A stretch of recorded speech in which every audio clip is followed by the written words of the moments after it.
My husband died, and my sister showed up claiming her baby was his. But that wasn't enough. She also wanted to steal my inheritance. This is the story of how my own sister betrayed me in the most unimaginable way. Grief has a strange way of reshaping the world around you. After Mark, my husband, passed away, everything felt like it had lost its color. Even the air in our house seemed heavier, like it was pressing against my chest every time I tried to breathe. The silence wasn't comforting. It was deafening. The day of his funeral was gray, the sky hanging low with clouds as if the heavens themselves were mourning with me. Friends and family came and went, offering condolences, bringing flowers, food, and promises to check in.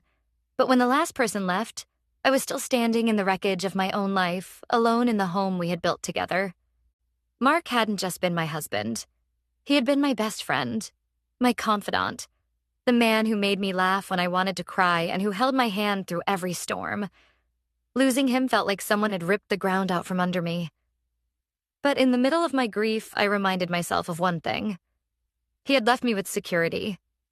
Mark had worked hard, saved diligently, and even set up a will. The house, our joint savings, and his share of a small family business were all left to me. It wasn't wealth beyond imagination, but it was stability. It was the safety net that allowed me to keep breathing even when my heart was breaking. And then came Lisa, my younger sister. At first, she was a comfort. She showed up almost daily, cooking meals for me, sitting beside me in silence, or trying to distract me with stories about her own life. She had a toddler son, Ethan, and she would often bring him along, letting him play in the living room while she fussed over me. But there was something off about Lisa, something I couldn't quite name in those early days. She would say little things that made me uneasy. "You're lucky, you know," she muttered once as she helped me put away groceries. "Lucky?" I asked, baffled. "That Mark left everything to you. Most women aren't so fortunate." She forced a smile, but her eyes flickered with something darker. Envy, maybe? Resentment? I brushed it off. She was probably stressed, raising Ethan alone while working part-time. Still, her words lingered like a thorn in the back of my mind. Over the following weeks, she began showing up more frequently, sometimes uninvited, sometimes late at night. She always seemed to find an excuse. She was lonely. She didn't want to eat dinner alone, or she wanted Ethan to spend more time in a stable environment. I started noticing how her eyes would linger on my house. The high ceilings Mark and I had designed together. The backyard he had worked so hard to landscape. The furniture we had picked out on trips that felt like lifetimes ago. She'd make comments like, "This place is too big for just one person." Or, "It must feel empty without Mark. Don't you think Ethan loves it here?" I told myself not to read into it. She was grieving too in her own way. She and Mark had always gotten along. He treated her kindly, like family, because she was. But then, one night, Lisa crossed a line I could never have imagined. It was late. I was curled up on the couch with a blanket, half asleep, when she suddenly blurted out the words that made my blood run cold. "Anna," she said quietly, staring at the floor, "I need to tell you something. Ethan isn't just my son. He's Mark's too." I shot upright, my heart slamming against my ribcage. "What are you talking about?" My voice cracked with disbelief. She looked me straight in the eye, her lips trembling. "I had a relationship with him. While you were married, he promised me he'd help me, that Ethan would never go without. But then he died, and now my son deserves what's his." The room spun around me. My head felt heavy, like I was drowning in a nightmare I couldn't wake from. "No," I whispered. "You're lying. Mark would never." "I'm not lying," she snapped, her voice sharp with anger now. "Why do you think he gave you everything in his will? Because he knew you'd take care of his son if something happened to him." Tears blurred my vision. My chest tightened until I could barely breathe. The idea that Mark, my Mark, had betrayed me with my own sister was like being stabbed through the heart. But before I could even process the accusation, Lisa twisted the knife deeper. "If Ethan is Mark's child, then he's legally entitled to half of everything. The house, the money, The business. It's not just yours, Anna. It's mine too. I stared at her in horror. It wasn't just about grief anymore. It wasn't just about betrayal. It was about survival. About losing the life Mark and I had built together. About losing the last pieces of him I still had. And suddenly, the woman I thought was my sister didn't look like family anymore. She looked like a predator circling its prey. I wanted to scream. I wanted to throw her out of my house and lock the doors forever. But fear paralyzed me. What if she was telling the truth? What if Ethan really was Mark's child? The thought gnawed at me all night. I couldn't sleep, couldn't eat, couldn't stop replaying her words in my head. Was Mark capable of such a betrayal? Had I been so blind, so naive, that I never noticed? The next morning, Lisa returned as if nothing had happened. She brought Ethan with her, plopping him in front of the TV while she poured herself coffee in my kitchen like it was her own. When I looked at the boy, his dark eyes, his small hands, his innocent face, my stomach churned. Did I see Mark in him? Or was my mind just poisoned by Lisa's lies? I wanted answers, but I was terrified of what I might find. That night, when Lisa was leaving, she stopped at the door and looked at me with a strange mix of pity and arrogance. You can fight it if you want, Anna, but eventually the truth will come out. And when it does, half of this, she gestured around the house, will be mine. Ethan's, actually, but I'll make sure he gets what he deserves. When the door closed behind her, I broke. I sobbed until my body shook, clutching one of Mark's old shirts against my chest like it could shield me from the storm that was about to consume my life. Because one thing was clear. Whether Lisa was lying or telling the truth, I was about to face the ugliest battle of my life. And I wasn't sure if I was strong enough to survive it. The morning after Lisa's confession, I woke up with swollen eyes and a pounding headache. My body felt like it had been hit by a truck, but it wasn't physical pain. It was the crushing weight of betrayal. Her words replayed in my mind like a broken record. Ethan is Mark's son. Half of this belongs to me. I wanted to believe it was a lie. I needed to. But the seeds of doubt had been planted, and they were growing fast, wrapping around my chest like vines. Every memory of Mark, the way he smiled, the way he reassured me, the way he held me at night, suddenly seemed tainted. Had it all been real? Or had I been living beside a man with secrets? For days, I drifted through life in a fog. I couldn't focus at work. I couldn't eat without feeling sick. At night, I would stand over Ethan's crib when Lisa wasn't looking, studying his face, trying to find traces of Mark in his features. Sometimes I thought I saw it. Other times, I convinced myself it was all in my head. Lisa wasn't helping. She doubled down on her story, constantly reminding me of her so-called truth. You can't deny it forever, she said one evening while sipping wine in my kitchen, as if she owned the place. Sooner or later, people will see Ethan for who he really is. And when that happens, Anna, the inheritance won't just be yours to cling to. Her smug tone made my skin crawl. I was done sitting in silence.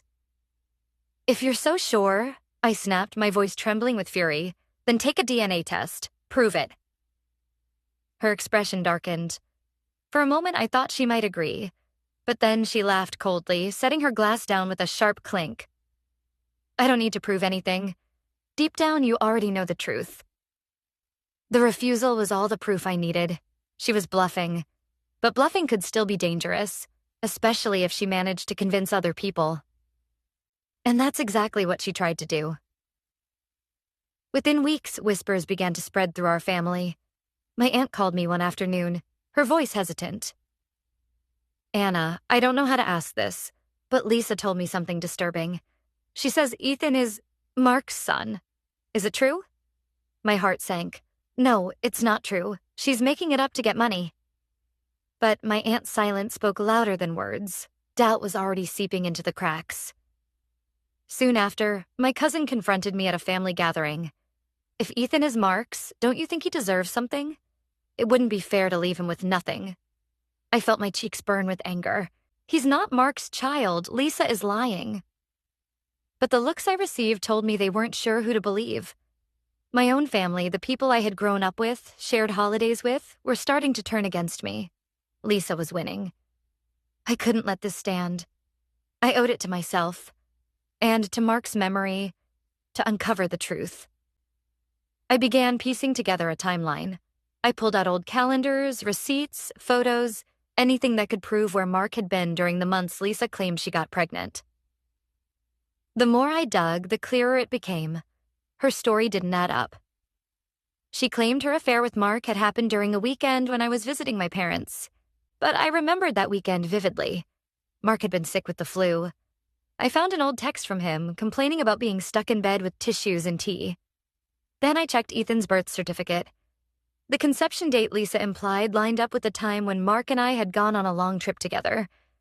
There was no way he could have been sneaking around with her. Piece by piece, her lies began to crumble. Still, I needed something definitive, something no one could deny. I called an old friend of Mark's, a lawyer named David, who had been close to us both. I poured out everything. Lisa's accusations, her refusal of a DNA test, the way she was poisoning the family against me. David listened carefully, his expression grave. Finally, he said, "If she continues to push this, we can take legal action. But first, Anna, we need evidence. Hard evidence." He suggested filing for a court-ordered paternity test. It would take time and resources, but it could silence Lisa once and for all. When I confronted Lisa with the idea, she exploded. "How dare you?" she screamed, slamming her hands on my kitchen table. "You think you can drag me into court? You think you can humiliate me like that?" "You're the one making the claims," I said firmly, my voice shaking but resolute. "If you believe them, then prove it." Her eyes flashed with fury. "You'll regret this, Anna. I swear you'll regret ever crossing me." She stormed out, dragging Ethan behind her. I collapsed into a chair, shaking from the confrontation. My hands trembled, but for the first time in weeks, I felt a spark of strength. I wasn't going to let her steal Mark's legacy from me. David helped me dig deeper. With his connections, we managed to quietly obtain DNA from Ethan, a discarded bottle he had left behind during one of Lisa's visits. We sent it to a private lab, comparing it against a preserved sample of Mark's medical records. The results were clear. Ethan was not Mark's child. Relief crashed over me like a tidal wave, followed by a surge of anger. Lisa had fabricated everything. She had weaponized my grief, my love for Mark, and my family's emotions in an attempt to steal from me. Armed with the evidence, I confronted her in front of the family. We gathered at my aunt's house. My hands shook as I held the DNA results, but my voice was steady when I spoke. "Lisa has been lying. Ethan is not Mark's son. I have proof." Gasps filled the room. Lisa's face went pale, but she quickly tried to recover. "This is ridiculous. She's manipulating all of you. Do you really think she wouldn't forge something just to keep the money?" But David stepped forward, holding the lab documentation. "These are certified results from a credible laboratory. They're undeniable." Silence fell. All eyes turned to Lisa. Her mask cracked. Her lips quivered, and for a moment I thought she might apologize. Instead, she lashed out. "You're all against me. None of you ever wanted me to have anything. You let Anna play the perfect widow while I struggled to raise a child alone. Well, fine. Keep your stupid house, keep your money, but don't expect me to be part of this family anymore." She grabbed Ethan and stormed out, slamming the door behind her. The room was heavy with shock. Slowly, my relatives turned to me, some offering hugs, others whispering apologies for doubting me. But the damage was done. Trust once broken doesn't heal easily. That night, I sat in Mark's old study, clutching the DNA report in my hands. Tears streamed down my face, not just for the betrayal, but for the fact that I had allowed Lisa's lies to shake my faith in the man I loved. Mark hadn't been perfect, but he hadn't betrayed me with my sister. His legacy was safe, and so was my heart. I realized then that the inheritance, the house, the money, the business, wasn't the true battle.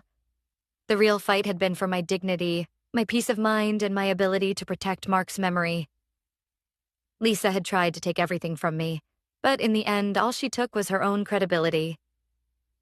In the weeks that followed, Lisa cut contact with most of the family. Occasionally, I'd hear rumors about her struggling with finances, moving from place to place, clinging to bitterness. I pitied her, but I also knew she had made her choices. As for me, I kept the house, the inheritance, and the business. But more importantly, I kept my integrity. I learned that grief makes us vulnerable, but it also reveals our strength. Mark may have left me too soon, but he left me with the greatest inheritance of all, the courage to stand up for myself, even when the world seemed determined to tear me down. And though Lisa tried to rewrite my story, in the end, it was me who held the pen.